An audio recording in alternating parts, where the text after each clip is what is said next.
ဧရာဝတီတိုင်းရဲ့လယ်သမားတွေဟာရိတ်သိမ်းဖို့အခက်အခဲဖြစ်နေတဲ့နွေစပါးတွေနဲ့ကိုင်းစိုက်ပျိုးသူတွေအတွက်စက်သုံးဆီရရှိရေးကိုဖြည့်ရှင်းပေးဖို့တိုင်းအစိုးရအဖွဲ့နဲ့ဆန်စပါးအသင်းချုပ်တွေစီကိုစုပေါင်းတောင်းဆိုသွားမယ်လို့သိရပါတယ်။ကြံကိုတော့စီကားအောင်ဟိုလိုလုပ်ဒီလိုလုပ်နဲ့စပါးတွေရိတ်သိမ်းနိုင်ဖို့အခက်အခဲဖြစ်နေပြီးစက်သုံးဆီရရှိဖို့ကိုတော့ဘယ်သူမှမလုပ်ပေးကြဘူးလို့လယ်သမားတွေကပြောပါတယ်။ပြီးခဲ့တဲ့2024-2025မှာနွေစပါးရာသီကစပါးဈေးက14သိန်းလောက်ရှိပြီးအခု2026မှာတော့စပါးဈေးက17သိန်းထိထိုးကျနေပါတယ်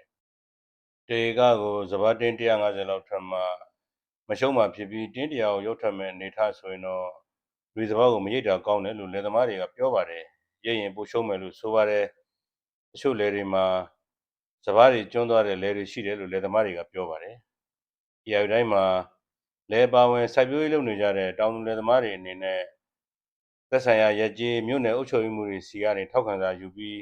စီဝယ်ယူနိုင်တယ်လို့တိုင်းစိုးရကစီစဉ်ထားပေမဲ့လက်တွေ့မြေပြင်မှာတော့ထောက်ခံစာဖို့ကုန်ပြီးစီဝယ်လို့မရဘူးလို့သိရပါတယ်။ထောက်ခံစာနဲ့စီသွားဝယ်ပေမဲ့စီမဝင်သေးဘူးလို့ပြောပါတယ်။မောင်ကိုဈေးမှာကြတော့စီတွေရှိနေတယ်လို့လယ်သမားတွေကဆိုပါတယ်။လယ်တွေကလည်းမောင်ကိုစီဈေးနဲ့စီဝယ်ပြီးရရင်ဘလို့မှမကြိုက်တော့တဲ့အတွက်တိခံပြီးစောင့်ရတယ်လို့လည်းသူကဆိုပါတယ်။စပါးတွေကျန်းတော့မယ်ပြောတော့မှ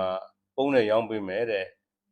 ဈေးကကြတော့မောင်ကိုဈေးပေးရတယ်လို့လယ်သမားတွေကပြောပါတယ်မတက်နိုင်တဲ့ဆိုမောင်ကိုဈေးရပဲဝယ်ပြီးသုံးရတယ်လို့လယ်သမားတွေကပြောပါတယ်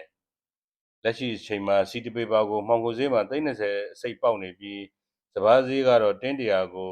17သိန်းနဲ့13သိန်းကြားပဲရှိတယ်လို့သိရပါတယ်စပါးဈေးကတော့လုံးဝဈေးမတက်ဘူးဒါပေမဲ့လယ်ထဲထည့်ရတဲ့ဓာတ်မြေဩဇာပိုးသက်ဈေးပေါင်းသက်ဈေးထုံရက်ခရိတ်သိမ်းကမြေပြင်ကနဲ့လုံသမားကတွေကတော့ဈေးတွေမြင့်တက်နေလို့လယ်သမားတွေမှာအခက်အခဲတွေဖြစ်နေရပါတယ်။မိုးစမမှာကလေးကလယ်သမား100မှာ99ယောက်လောက်ကရှုံးကြတယ်လို့ဆိုပါတယ်။ငွေရရှိပြီးလောင်ထားနိုင်တဲ့ချမ်းသာတဲ့လယ်သမားအနည်းစုလောက်သာခံနိုင်တယ်လို့ဆိုပါတယ်။ဒီအခြေအနေတွေမှာလယ်သမားတွေဟာစပါးဆက်ရှင်စိတ်မရှိတော့ဘူးလို့လယ်သမားတွေကပြောပါတယ်။ဒီအတိုင်းမှာမိုးစပါးစိုက်ရေက3.6တန်းရှိပြီးနွေစပါးစိုက်ရေက1.3တန်းရှိတယ်လို့သိရပါတယ်။ဒီအတိုင်းလူဦးရေဟာ6တန်းကျော်ရှိတဲ့အနက်က